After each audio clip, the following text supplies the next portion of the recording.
पर हम चर्चा कर रहे हैं मादक पदार्थों के दुरुपयोग के बारे में। और इससे पहले हमने जो चर्चा की थी भारत में जो मादक द्रव्य व्यसन से संबंधित कुछ अध्ययन हुए उनके बारे में, उसमें हमने विश्वविद्यालय एवं महाविद्यालय के छात्रों के अध्ययन के बारे में चर्चा की और साथ ही साथ जो स्कूली छात्रों के अध्ययन हुए उसके बारे में भी चर्चा की। उसी चर्चा को आगे बढ़ाते हुए आज हम शुरू करेंगे औद्योगिक श्रमिकों का जो अध्ययन हुआ है, औद्योगिक श्रमिकों के अध्ययन के बारे में। औद्योगिक श्रमिकों का अध्ययन गैंग्रेड और गुप्ता ने दिल्ली में 1970 के दशक में 4000 औद्योगिक श्रमिकों का एक अध्ययन किया, जिसमें उन्होंने पाया कि श्रमिकों में मादक द्रव्यों की प्रचलन दर केवल 10.4% थी, जो कि कॉलेज विद्यार्थियों की अपेक्षा बहुत कम है। इसके अतिरिक्त उन्होंने जो निष्कर्ष दिए हैं उन निष्कर्षों में सबसे पहला उन्होंने बताया कि मादक द्रव्य सेवनकर्ताओं में से बहुत ने इनका सेवन बिना चिकित्सीय नुस्खे के आरंभ किया था। दूसरा, उन्होंने बताया सेवनकर्ताओं में से अधिकांश 20 और 30 आयु वर्ग के थे। नेक्स्ट, 3/4 से अधिक श्रमिकों ने श्रमिक बनने के उपरांत ही मादक द्रव्यों का सेवन आरंभ किया था। नेक्स्ट, 2/3 ने मित्रों और सह श्रमिकों के सुझाव पर मादक पदार्थ लेना शुरू किया था। अगला निष्कर्ष दिया उप सांस्कृतिक पृष्ठभूमि, उच्च आय, शिक्षा का निम्न स्तर और मित्र समूहों का दबाव औद्योगिक श्रमिकों के मादक द्रव्य सेवन के मुख्य कारक रहे हैं। सेवन किए जाने वाले मादक द्रव्यों की प्रकृति के संदर्भ में गैंग्रेड ने पाया कि अध्ययन किए गए श्रमिकों के सैंपल में से 65.0% शराब, 18.0% चरस, 8% भांग, 7% गांजा और 2% अफीम लेते हैं। एक श्रमिक एक महीने में लगभग 40 रुपये मादक द्रव्यों पर खर्च करता है। इस प्रकार से यह अध्ययन औद्योगिक श्रमिकों का अध्ययन है जो हमें मादक द्रव्यों के दुष्प्रयोग के बारे में बता रहा है। अगला अध्ययन हुआ ग्रामीण क्षेत्रों का अध्ययन। ग्रामवासियों में मादक द्रव्य दुरुपयोग संबंधी पहला अनुसंधान 1971 में पश्चिमी बंगाल के एक गांव में नागर मैत्रा और राव जो समाजशास्त्री हैं उनके द्वारा किया गया था। इसके उपरांत दुबे ने 1972 में उन्होंने शराब व्यसन केवल 1% और 2% के बीच जो है मामले उनमें पाया। स्पष्ट है कि 1974 और 1979 के बीच किए गए अध्ययन गांवों में मादक द्रव्यों के दुरुपयोग की अच्छी तस्वीर प्रस्तुत करते हैं, क्योंकि इस समय तक केवल 1 से 2% के बीच ही मादक द्रव्यों का सेवन किया जा रहा है। 1974 में पंजाब के गांवों में देव और जिंदल द्वारा किए गए अध्ययन में 15 वर्ष के ऊपर के जो वयस्क हैं उनमें 74% में शराब का सेवन पाया गया। 1978 में पंजाब के कुछ गांवों में गुरमीत सिंह ने अध्ययन किया और बताया कि 29% व्यक्ति मादक द्रव्यों का सेवन कर रहे हैं, 40% तंबाकू का, 26% शराब का, 19% अफीम का और 20% गांजा और भांग का। ये पंजाब का अध्ययन है। 1979 में 10 वर्ष की आयु से ऊपर लगभग 2000 व्यक्तियों की जनसंख्या वाले 8 गांवों में सेठी और त्रिवेदी के अध्ययन में पाया गया कि द्रव्य सेवन की दर 25% है।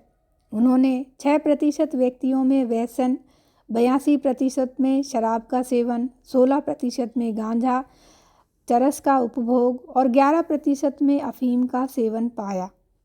1977 में पंजाब के 3 सीमावर्ती जिले अमृतसर, फिरोजपुर और गुरदासपुर ये जो 3 ज़िले हैं सीमावर्ती, इन ज़िलों के 6 ब्लॉकों में मोहन, प्रभाकर और शर्मा ने 15 वर्ष से ऊपर आयु वाले 3600 व्यक्तियों की कुल जनसंख्या वाले जो क्षेत्र हैं, जिसमें 1276 घरों का अध्ययन किया।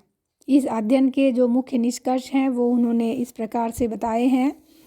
सबसे पहला उन्होंने दिया, 18% लोग किसी भी प्रकार के मादक द्रव्यों का सेवन नहीं करते थे।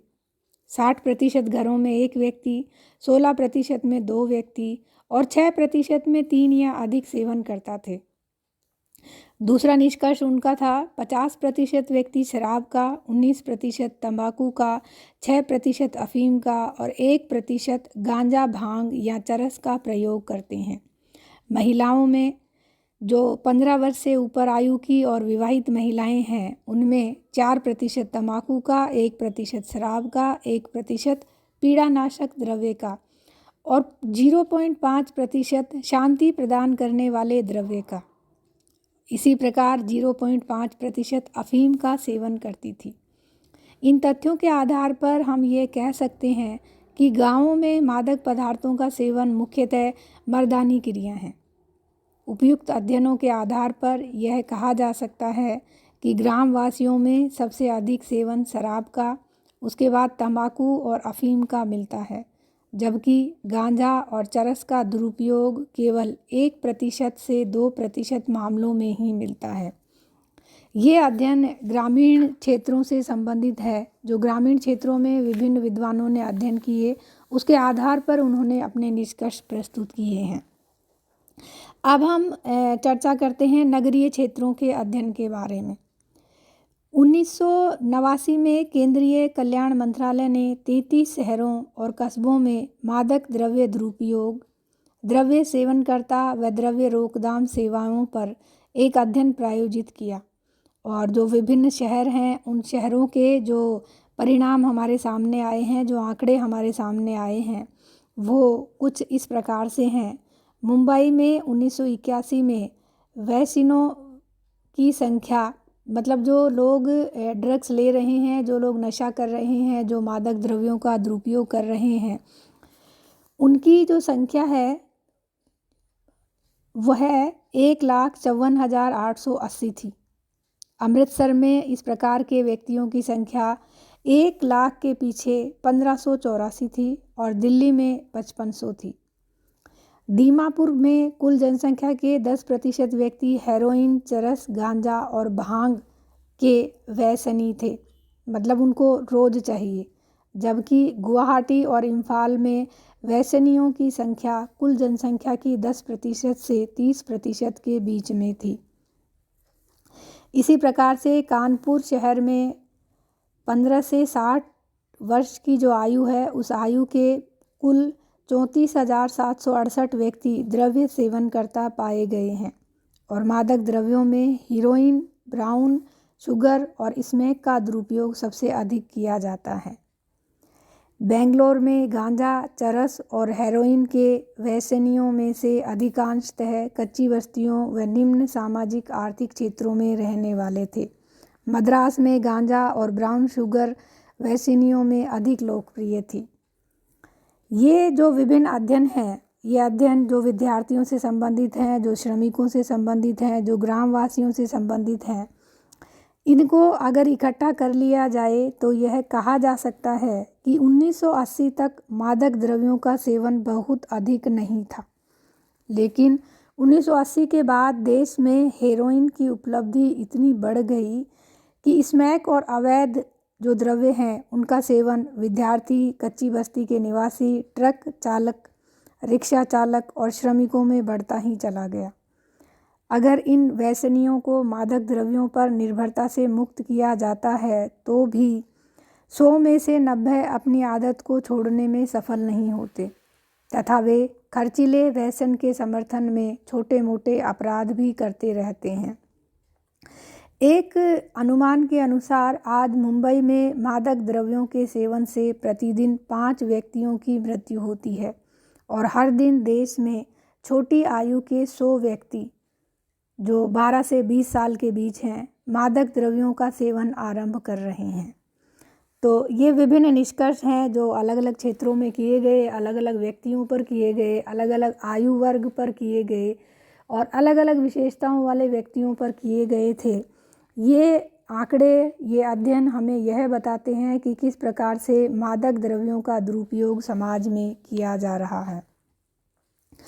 आगे हम चर्चा करेंगे कुछ प्रमुख मादक पदार्थों का और उनके उपयोग के बारे में। कौन कौन से मादक पदार्थ हैं, उनका उपयोग किस प्रकार से किया जा रहा है। सबसे पहले हम शराब के बारे में चर्चा कर लें।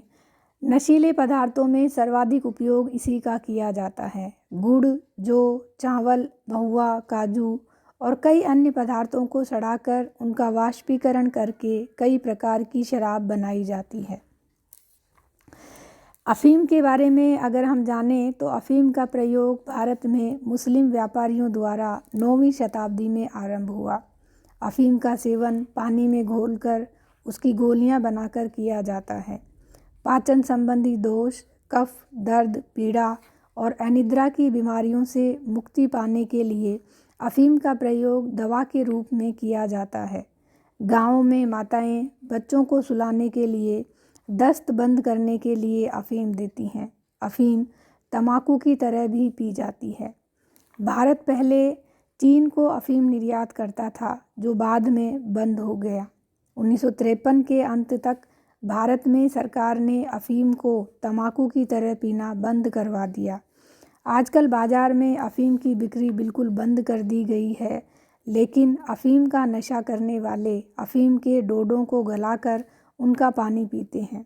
यह पानी भी नशा पैदा करता है। नेक्स्ट जो पदार्थ है वह है चरस। चरस का प्रयोग भी भारत में जनसाधारण द्वारा होता रहा है। चरस का पेड़ मध्य एशिया में पाया जाता है। इसके जो पत्ते और फूल होते हैं उन दोनों में ही नशा होता है और नशे के लिए ही इनका प्रयोग किया जाता है। पंजाब, उत्तर प्रदेश एवं दिल्ली में चरस का प्रयोग बहुत होता है। भारत में चरस सिकियांग व यार्कलैंड से आयात होती थी, किंतु अब इसके प्रयोग पर भी पूर्ण प्रतिबंध लगा दिए जाने से चरस पीने वाले लोग गांजा पीने लगे हैं। अगला जो मादक पदार्थ है वह है गांजा और भांग। गांजा वह भांग का एक ही पेड़ होता है। उस पेड़ की पत्तियों को भांग और फूल को गांजा कहा जाता है। भांग का प्रयोग पानी में घोलकर गोलियां बनाकर पकौड़ी, कचौड़ी, लड्डू, बर्फ़ी, बिस्किट, कुल्फ़ी आदि में मिलाकर किया जाता है। गांजे को तंबाकू की तरह चिलम में भरकर पिया जाता है। भांग, गांजा, अफ़ीम व चरस का प्रयोग तंबाकू में जो पुजारी हैं, फ़कीर हैं, संत हैं, सपेरे हैं आदि के द्वारा किया जाता रहा है। उत्सवों और त्योहारों एवं होली के अवसर पर लोग भांग का प्रयोग करते हैं। शिव भक्त शिवरात्रि पर इसका प्रयोग करते हैं। भांग हल्का नशा पैदा करती है और शरीर के लिए अधिक हानिकारक नहीं है। इसके पीने से तंद्रा की अवस्था बनी रहती है। सरकार ने वर्तमान में इसकी खेती एवं व्यापार पर प्रतिबंध लगा दिया और लाइसेंस प्रणाली लागू कर दी है। अगला जो मादक पदार्थ है वह है कोकीन। कोकीन का प्रयोग उच्च वर्ग के लोगों, जमींदार, मुस्लिम नवाब एवं बादशाह द्वारा किया जाता रहा है। कोकीन कोकी नामक पेड़ की पत्तियों से प्राप्त किया जाता है। भारत में इसका आयात 1890 में हुआ। इसका प्रचलन अधिकतर उत्तरी भारत में ही रहा है। दांत में दर्द और अन्य रोगों के लिए कोकीन का प्रयोग दवा के रूप में होता रहा है। अगला है हेरोइन। हेरोइन एक मादक पदार्थ है, नशीला द्रव्य है, जिसका प्रयोग छात्रों एवं युवकों में बढ़ता जा रहा है। इसके अतिरिक्त भी कुछ अन्य प्रकार के नशीले पदार्थ हैं, किंतु उनका उपयोग बहुत ही सीमित मात्रा में पाया जाता है। ब्राउन शुगर का प्रयोग आजकल सभी देशों में चोरी छिपे होने लगा है। तो ये कुछ प्रमुख मादक पदार्थ हैं जिनका उपयोग नशे के रूप में किया जाता है। शराब, अफ़ीम, चरस, गांजा, भांग, कोकीन, हेरोइन और ब्राउन शुगर, ये सभी मादक द्रव्य हैं और इन मादक द्रव्यों का दुरुपयोग समाज में बढ़ता चला जा रहा है। आज की चर्चा में बस इतना ही। धन्यवाद।